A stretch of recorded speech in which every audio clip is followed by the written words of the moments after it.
Markets are bursting with colour and FOMO, and dip buying is continuing to push markets higher. Welcome to the Daily. My name is Jessica Amir, a market strategist with Moomoo. Well, overnight, the Nasdaq rose over 1%. We saw Nvidia shares climb almost 5%, and this is in anticipation of what could be a blowout earnings report from the world's biggest chip maker when they report tomorrow. Now, their stock is expected to move by 8% in either direction, and that'll probably drive markets, considering that Nvidia makes up about 9% of the Nasdaq.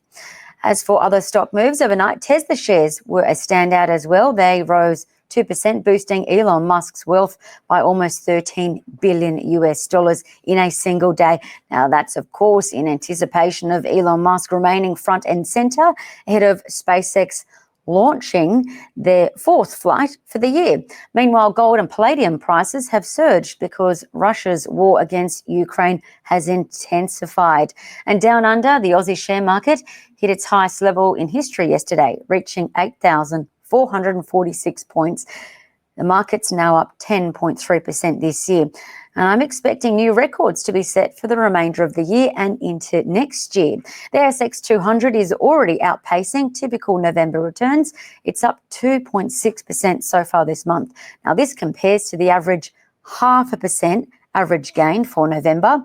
That's what we've seen over the past 20 years, or the average 1.8% gain that we've seen over the past decade for November.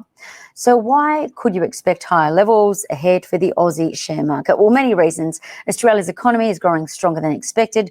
We talked about that yesterday. Secondly, company earnings growth is now being upgraded for the year ahead. And Bitcoin has hit a new record all-time high. And this is benefiting Australia's biggest tech stock, Block. Plus, the US dollar has fallen for the second consecutive session. So more pressure is likely to come out of the US dollar, and that means we'll probably see commodity prices push to higher levels, allowing them to explore new territory. Now, this will likely drive up commodity stocks and broaden the rally of Australia's share market. What I mean by that is, so far this month, tech stocks have delivered the best returns.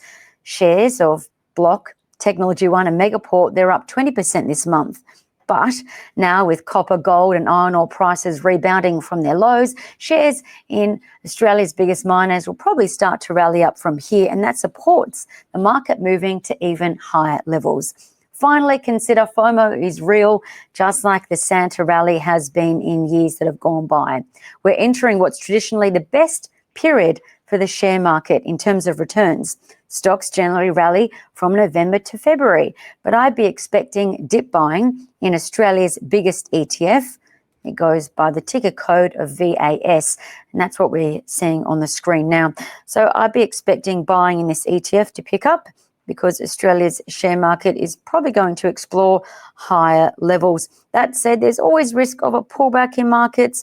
I guess you could be saying we're seeing risks start to pick up with rising tension in Russia, Ukraine, or on the back of their tension between those two nations. So this could cause investors to be jittery, and it could cause market bumps. But we do know that markets have weathered similar challenges in the past.